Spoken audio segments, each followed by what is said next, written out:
we are back again with the SI here in the garage again. And yes, that sick intro, that was thanks to my boy Joel. So hit him up on YouTube, he's doing his own thing. Make sure to check him out. I will post it in the description below. But as you guys already know, we are back with the SI. I'm gonna just jump right into it because I know with the media and everything, you guys just want to get straight to the point. So let's get to it.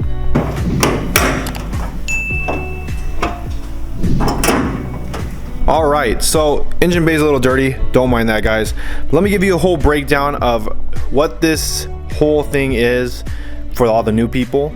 But this is full bolt-ons running PRL intake, intercooler, charge pipes, one here, one over there. You can see the mark of PRL. And on top of that, an upgraded turbo from PureTurbos. So this is PureTurbo Stage 2 turbo. We are also running FKX Racing's Catless downpipe and front pipe. And then all the way shot back to the back is the Arc Performance exhaust. Other than that, we also built the block. So we're running JE pistons, run BC rods, sleeved by Darden sleeves. And on top of that, ARP head studs and actually run BC valve springs. So that's what's going on with the block there. Transmission now has been built thanks to EMAN, aka K20Z3 all motor. When we did the transmission this time, we actually did first and second straight cut, which I'll pop a few pictures here that you guys can go ahead and see. HPD fourth, we changed out the final drive for the car. And on top of that, we actually added the retro CTR clutch and actually flywheel combo. So we're running a new clutch, new flywheel, and on top of that, built transmission. Now that's practically the performance list of this car. Anything that I've missed or aesthetically wise that you guys want to see at least the full list of this will be in the description below. So if you want to check out what else is done to this or what else I missed, check it out below.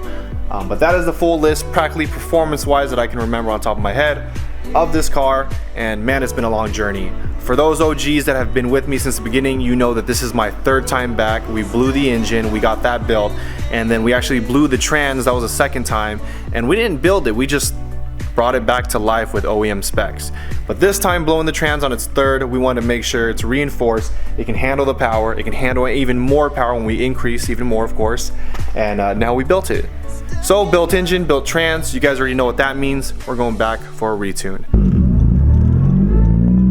You guys can hear that first gear whine. You can kind of hear it in second. The only downside is that my exhaust is so loud that it's honestly not recognizable to hear that whine. When I have the windows up, I can distinctively hear it a bit, especially in fourth with the HPD fourth, that reinforced one. You can hear that one too. But like I said, my exhaust is so stupid loud. It's hard to hear it.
you're done for the day.